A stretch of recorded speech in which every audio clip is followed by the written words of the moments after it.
visitors from the Four Winds this afternoon, is unity. Two groups of people joining together, virtually knowing nothing about one another. Begin a process of learning, understanding, interaction through your observation, your listening, maybe even feeling. It's our hope by the end of the evening you will have discovered that there's much more that unites us as people than divides us. So our hope is that that will happen as we get going throughout the evening. Now, this building is another example of unity. Each of us here descends from the common ancestor, Hawaii, to different lines of genealogy and to marriage, each down to each of us. So we're fortunate to be able to host you in such a place like this. Another expression of unity is found within the domain of a warrior. That is what we refer to as haka. Haka is a posture dance, well used and well documented in times of war. Peacetime as well, haka continues to be an expression of strength and solidarity, a unique way of acknowledging important people and occasions, celebrating those events in all of our lives of the greatest significance.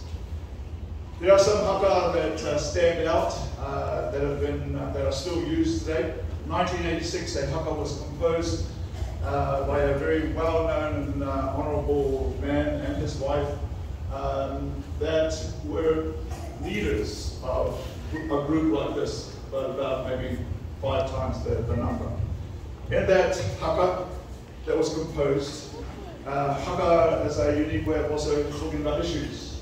One of the issues has to do with the founding document of Aotearoa New Zealand, which we call Te Tiki Tio Waitangi, the Treaty of Waitangi. In this haka, the haka was used and continues to be used as a way of not only sending a message to the government, but at the time, in the 80s, it was to the Minister of Māori Affairs.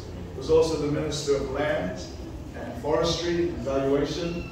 And the hope was that some changes would be made in that government for Māori. Of course, the government didn't last long. They got voted out in the next round, and so that's what happened. But haka then became a message, and this message continues to be spoken.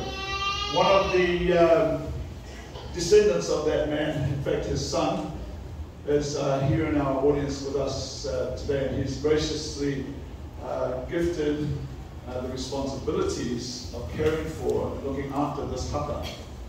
And we acknowledge him and his parents who gifted the Māori world with so much. We'd like to acknowledge him at this time and have you acknowledge him. This is the second time this haka is being performed here at the Polynesian Culture Centre. It will not be the last. It will be done from time to time just to keep the young people on their toes. We'd like to now just acknowledge and invite Tāpeta Wehi to stand and be recognised by us all.